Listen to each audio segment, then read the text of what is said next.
संग भेलो हम संग भेलो हम अपन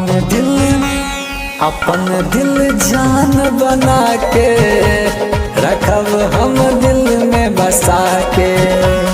अपने दिल जान बना के रखब हम दिल में बसा के।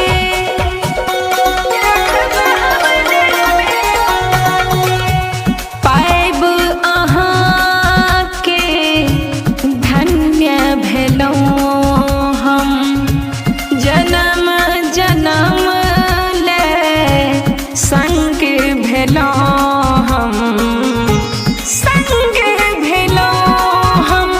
अपन दिल जान बना के रखब हम दिल में बसा के।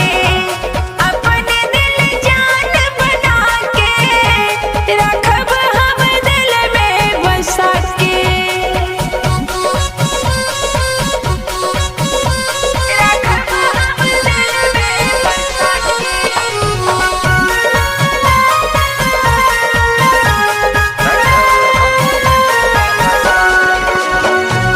रूप सुनर ई चंदा सन मोह मोहिनी ई मोह यमन। चंदा छी हम आहा गगन अही में बस यमन। बोली मिठगरी मिश्री सन सुन लला है ये विचलित मन। जुने ना बाजू पिया घर के याद है यो पिया। देखाबू कनी मुस्का के रखब हम दिल में बसा के। अपने दिल जान बना के रखब हम दिल में बसा के।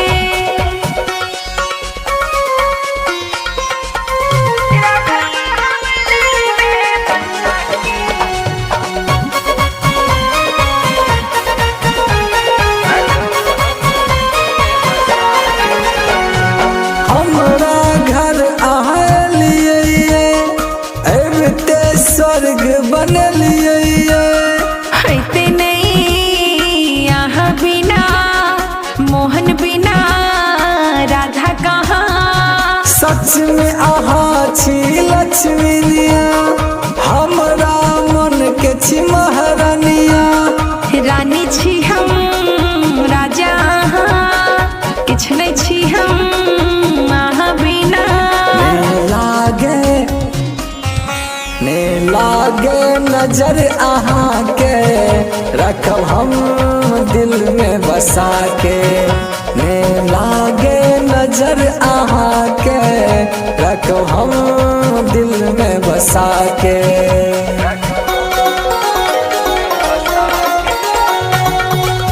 पाबी आहा के धन्य भेलो हम जन्म जन्म ले संग भेलो हम संग भेलो हम।